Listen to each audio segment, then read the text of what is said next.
നമ്മയൊക്കെ ഭരിക്കുന്ന വിവിധ ചിന്താഗതികളും ഏതൊരു യോഗത്തിനും കടന്നു വരുമ്പോൾ നമുക്ക് വ്യത്യസ്തമായ ചിന്താഗതികളും വ്യത്യസ്തമായ അനുഭവങ്ങളുമാണ് നമുക്ക് ഉള്ളത്.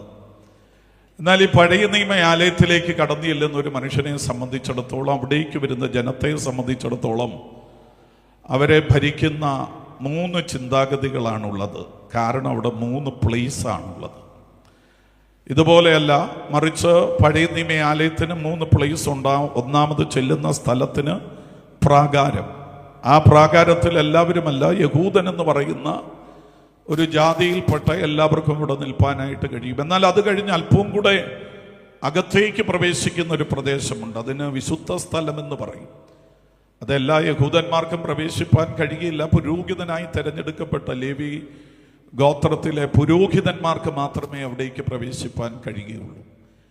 എന്നാൽ പിന്നെയും അതിനകത്തേക്ക് കയറുമ്പോൾ അന്തർമന്ദിരം, അതിപരിശുദ്ധ സ്ഥലം, അവിടേക്ക് എല്ലാ പുരോഹിതന്മാർക്കും കയറി ചെല്ലാൻ കഴിയുകയില്ല. ആണ്ടിലൊരിക്കൽ നറുക്കുവിടുന്ന മഹാപുരോഹിതനായി തിരഞ്ഞെടുക്കപ്പെടുന്ന മനുഷ്യന് മാത്രമേ അവിടേക്ക് കടന്നു ചെല്ലാൻ കഴിയുകയുള്ളൂ. അപ്പൊ ഈ ആലയത്തിലേക്ക് ദൈവസാന്നിധ്യത്തിന്റെ മഹത്വം അനുഭവിക്കാൻ കടന്നു പോകുന്ന ഈ ജനത്തിന്റെ എല്ലാം നടുവിൽ 3 നിലയിലുള്ള ചിന്താഗതിയുണ്ട്. പ്രാകാരത്തിൽ നിൽക്കുന്നവന് നമുക്കറിയാം, അത്യാവശ്യമായ ചെയ്യേണ്ട ശുശ്രൂഷ ഒഴുകി, പക്ഷേ താൻ വീട്ടിൽ വളർത്തിയതോ വിലയ്ക്ക് വാങ്ങിയതോ ആ ഒരു യാഗമൃഗവുമായിട്ടാണ് ആലയത്തിലേക്ക് പോകുന്നത്. അത്യാവശ്യമായി തിരുവചനപ്രകാരം അതിനെ മുഴുവൻ പരിശോധിച്ച് ഊനമില്ലെന്ന് വിധി എഴുതി ശാരീരിക വിശുദ്ധി വരുത്തി ഈ മൃഗവുമായിട്ടാണ് ഈ മനുഷ്യൻ ആലയത്തിലേക്ക് ദൈവ പ്രസാദത്തിന് വേണ്ടി പോകുക. എന്നാൽ വിശുദ്ധ സ്ഥലത്തേക്ക് കയറുന്ന പുരോഹിതനെ സംബന്ധിച്ചിടത്തോളം അവനവിടെ ചെയ്യേണ്ട ചില ശുശ്രൂഷകളുടെ ക്രമം അവനറിയാം, അതവൻ അവിടെ ചെയ്യും. പക്ഷെ അത് ചെയ്യാനുള്ള തയ്യാറെടുപ്പോടെയാണ് ദൈവത്തിന്റെ പ്രസാദം വരുമാറവിടെ ആ ശുശ്രൂഷ ചെയ്യുവാൻ വേണ്ടിയിട്ടാണ് പുരോഹിതന്മാർ കടന്നു വരുന്നത്. എന്നാൽ ഈ 2 സ്ഥലവും കഴിഞ്ഞ് അന്തർമന്ദിരത്തിലേക്ക് കയറുന്ന മഹാപുരോഹിതനെ സംബന്ധിച്ചിടത്തോളം അദ്ദേഹത്തിനും ചില ഏറ്റവും പ്രധാനമായ ചില ശുശ്രൂഷകൾ ചെയ്യാനുണ്ട്. എന്നാൽ ഈ മനുഷ്യന് ഇച്ചിരി ടെൻഷനുണ്ട്. അല്ലെങ്കിൽ ഒന്നുകൂടെ പറഞ്ഞാൽ അല്പം ജാഗരിച്ചും മറ്റവരെ പോലെയല്ല. പ്രാകാരത്തിൽ നിൽക്കുന്ന യഹൂദനെ സംബന്ധിച്ചിടത്തോളം അവൻ കൊണ്ടുവരുന്ന യാഗമൃഗത്തെ പുരോഹിതന്റെ കയ്യിൽ കൈമാറുന്നതിന് ബുദ്ധിമുട്ടില്ല. കാരണം അവന് വെളിച്ചമുണ്ട്. എന്താണ് വെളിച്ചം? രാവിലെ കിഴക്കൻ ചക്രവാളത്തിൽ ഉദിച്ചുയരുന്ന സൂര്യന്റെ അതേ വെളിച്ചം അവന് ഈ പ്രാകാരത്തിലുണ്ട്. അതുകൊണ്ട് അവൻ ഒരു ടെൻഷനുമില്ല. ആ മൃഗത്തെ കൈമാറാം, അവന് പ്രാകാരത്തിൽ നിൽക്കാം, അന്യോന്യം ഷെയർ ചെയ്യാം, അത്യാവശ്യമായ കാര്യങ്ങളെല്ലാം നടക്കും, ഒരു കുഴപ്പവുമില്ല. ഈ വിശുദ്ധ സ്ഥലത്തേക്ക് കയറുന്ന പുരോഹിതനെ സംബന്ധിച്ചിടത്തോളം അവനും വലിയ ടെൻഷനില്ല. സൂര്യന്റെ പ്രകാശം അതിനകത്തേക്ക് ചെല്ലത്തില്ലെങ്കിലും അവൻ തന്നെ കത്തിച്ചു വെക്കുന്ന ഒരു നിലവിളക്കിന്റെ പ്രകാശം അവനുണ്ട്. അവൻ അത്യാവശ്യം കാഴ്ചയപ്പത്തിന്റെ മേശമേലുള്ള ശുശ്രൂഷ, ഈ അതേ വിശുദ്ധ സ്ഥലത്ത് ചെയ്യേണ്ട ശുശ്രൂഷകളൊക്കെ ചെയ്യാൻ അദ്ദേഹത്തിനും വലിയ പ്രോബ്ലമില്ല. കാരണം അദ്ദേഹം കത്തിച്ചു വെച്ചിരിക്കുന്ന ആ നിലവിളക്കിന്റെ പ്രകാശത്തിൽ അത് ചെയ്യാൻ കഴിയും.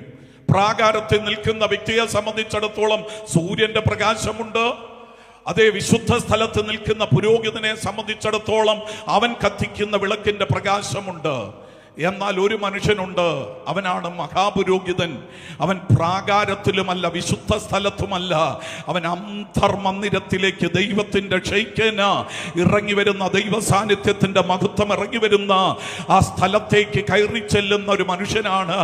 അദ്ദേഹത്തെ സംബന്ധിച്ചിടത്തോളം സൂര്യന്റെ പ്രകാശമില്ല. അതേ ഹല്ലേലൂയ, വിശുദ്ധ സ്ഥലത്ത് നിൽക്കുന്ന പുരോഹിതൻ കത്തിക്കുന്ന അതേ വിളക്കിന്റെ പ്രകാശമില്ല. അവൻ ഒരൊറ്റ പ്രകാശമേ ഉള്ളൂ. അതെന്താന്ന് ചോദിച്ചാൽ, അഖിലാണ്ടത്തിന്റെ സിട്ടാവും സർവശക്തനുമായ ദൈവം തന്റെ മഹാകൃപയാൽ സ്വർഗമഹിമ വിട്ടവന്റെ തേജസ് ഇറങ്ങി വന്നെങ്കിലേ അവന് പ്രകാശമുള്ളൂ.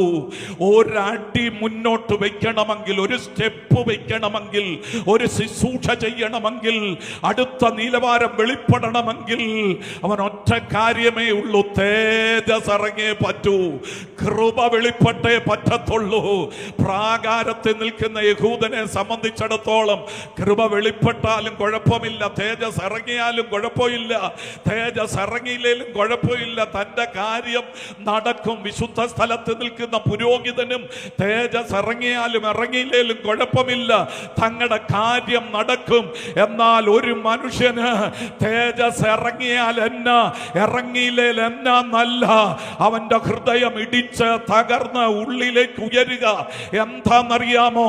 അവന്റെ ഉറക്കത്തിലും അവന്റെ ആത്മാവിൽ ഉപബോധ മനസ്സിൽ ഒരു ഞരക്കമുണ്ട്. എന്താണെന്നറിയാമോ? മറ്റൊന്നുമല്ല, കൃപ വെളിപ്പെട്ടേ പറ്റൂ, തേജസ് ഇറങ്ങിയേ പറ്റൂ.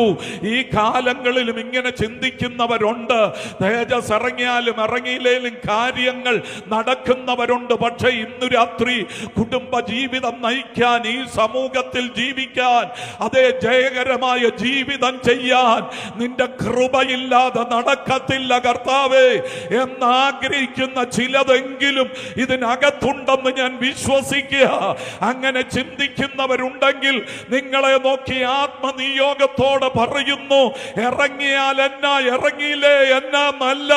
ഇന്നു രാത്രി നിനക്ക് വേണ്ടി വ്യാപരിക്കുന്ന ഒരു കൃപയുണ്ട്, നിനക്ക് വേണ്ടി വ്യാപരിക്കുന്ന ഒരു സാന്നിധ്യമുണ്ട്.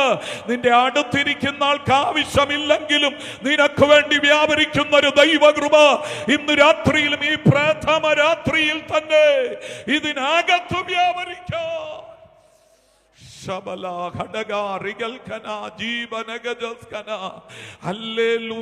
ഈ ദിവസങ്ങളിൽ ആ കൃപയില്ലാതെ മുന്നോട്ട് പോകാൻ പറ്റില്ല. ഇന്ന് രാത്രി ആ അധരമൊക്കെ ഒന്ന് ചലിപ്പിച്ചുകൊണ്ട് തമ്പുരാനോട് പകർന്ന്, എന്റെ കുഞ്ഞുങ്ങളെ വളർത്താൻ ആ കൃപ വേണം, എനിക്ക് മിനിസ്ട്രി ചെയ്യാൻ ആ കൃപ വേണം, എനിക്ക് ഒരു ദിനം ജീവിക്കാൻ ആ കൃപ വേണം, ഈ ലോകത്തിൽ നിലനിൽക്കാൻ ആ കൃപ വേണം, ജയകരമായ ജീവിതം ചെയ്യാൻ ആ കൃപ വേണം. ഇന്ന് രാത്രി എത്ര പേർ അതിന് ദാഹിക്കും? അവരുടെ നടുവിൽ വ്യാപരിക്കുന്ന ഒരു ദൈവകൃപ.